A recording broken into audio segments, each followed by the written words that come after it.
everyone, Engineer Pat 5290 coming to you with yet another S-gauge piece.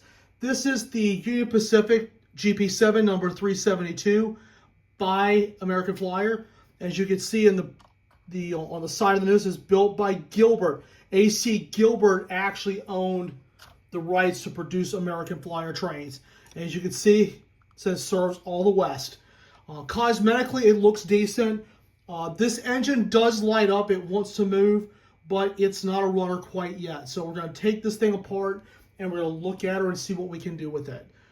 It's a sharp looking piece, and I really love these little GP7s. And in my personal collection, y'all have seen the 374 that I have. This is a 372. So anyway, we're going to take a dive into this thing and we're going to have some fun. So just give me a few minutes to look over a couple things and I'll be right back. All right, we're ready to take a closer look at 372, the mechanics of it, and see what we need to do.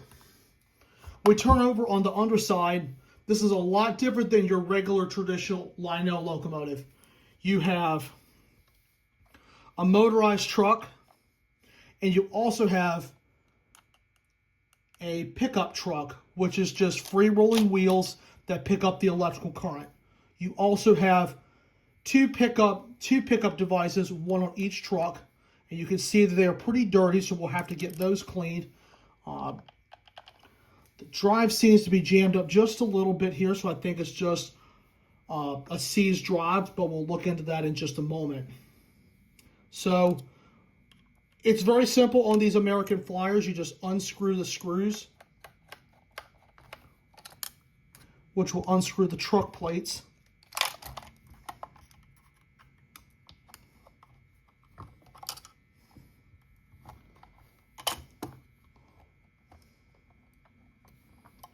And this just slides right off.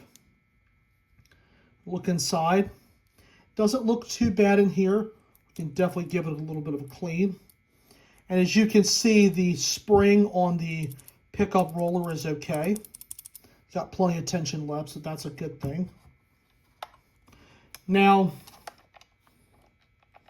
we go inside, and this is a little bit different. There are two screws, one on each end of this truck, that's actually going to hold that shell in place, and there's also two more on the back truck.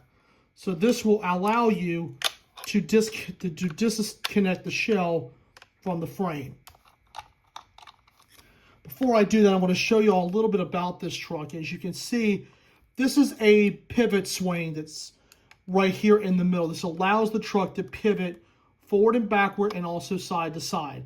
It kind of gives the engine a little bit more play in it. As you can see, we have the motorized wheels, as you see here, which helps the engine go. And we also have the free-spinning wheels over here, which we'll clean those up off camera as well. So what we'll do now off camera is I will be able to disconnect everything from the frame, take the shell off, and we will be able to go inside and take a look. So with that being said, I will be right back and we're going to continue to have some fun. All right, we've been able to take off the shell and expose ourselves to the drive mechanism and also the underside of the locomotive. I was able to get the engine to move a little bit, so there is good contact with it, but there is some issues here. I'm going to pull a sample of the grease that is coming out. I don't know if the camera can really pick that up, but as you can see, that grease is really, really old. As you can see, it doesn't have a lot of lubrication left in it. That's probably the grease it came with when it left the factory. So you think this grease is over 70 years old, it does need to come out. And as you can see on the gears and also on the gear axle here, all this is going to have to be cleaned out with some Q-tips and also some electrically safe degreaser. So when we take the truck assembly out, this screw pops out where you're able to expose the commutator and the brushes. I have looked at the brushes, they are doing their job, but I will go in there and I will clean the commutator off camera. That is going to take a little bit of time. The bulbs do work. I got the E-unit to work as intended, and this is what the E-unit looks like. It's a little bit A little bit different than your traditional Lionel E unit. As you can see, the fingers are making pretty good contact between the drum. The E unit is actually spotless. I mean, look at the inside. It looks basically brand new, which I'm very surprised at. The E unit works as intended. I've checked that off camera, but I will give that a quick clean before I put everything back together. So I will go to work on this and get these wheels all nice and polished. And before you know, we're going to have ourselves a good little runner. So anyway, give me some time to work on this off camera, and I will be right back. All right, everybody, it's been some time later, and I have done the inspection and the mechanical service on the locomotive. Just to give you a little overview of what it's going to take. These wheels right here, be careful with these because these are actually plastic here. These need to be cleaned out. Plus, I've cleaned out some of that dirt, which I'll go back and hit again. But the gears have all been cleaned out with some degreaser and some Q-tips, fresh red grease and some oil in there. I've also oiled the oil points, which are right here and here. All the conductive wheels have been shined up, and that's a good thing. And these wheels have now been oiled. These were a little bit crusty, but now they're running freely now.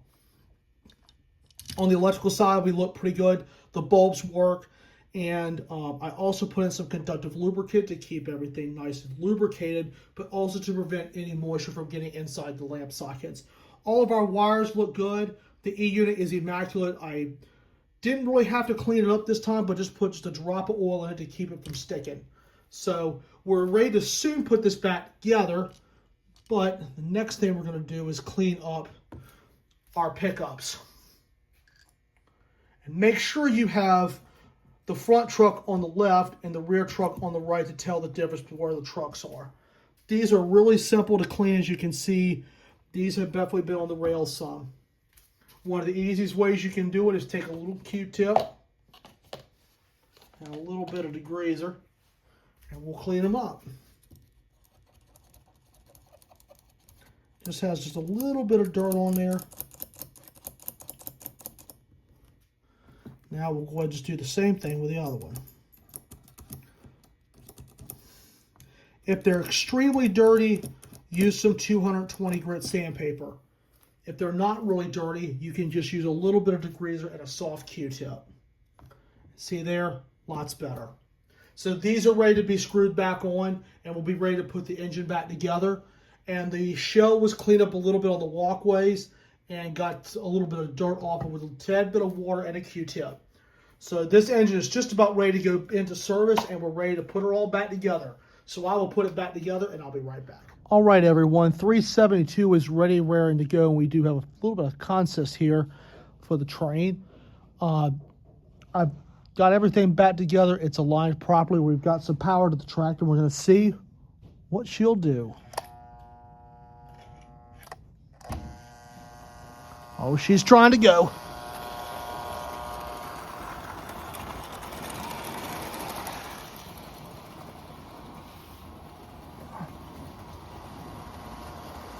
Oh, yeah.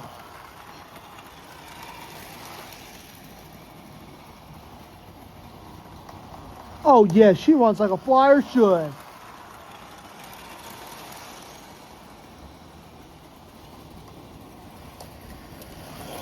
Oh, yeah, I call that a super success.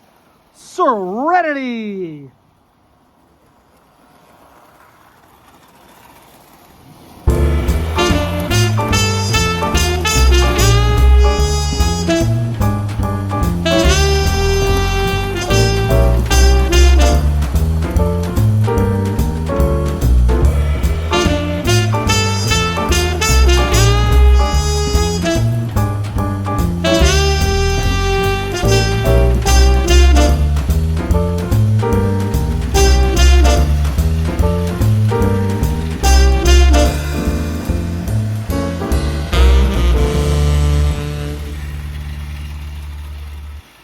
All right, everyone, I've been letting the engine run for about 6 minutes now, and it's running really, really well. This one was pretty easy to maintain and to get it going again. It just needed a quick cleaning and a quick tune-up. It was all it really needed. So A little bit of maintenance on these go a long way. So it tells you how well these things were built. So anyway, guys, I hope you all enjoyed. With that, I'd like to thank you all so much for watching.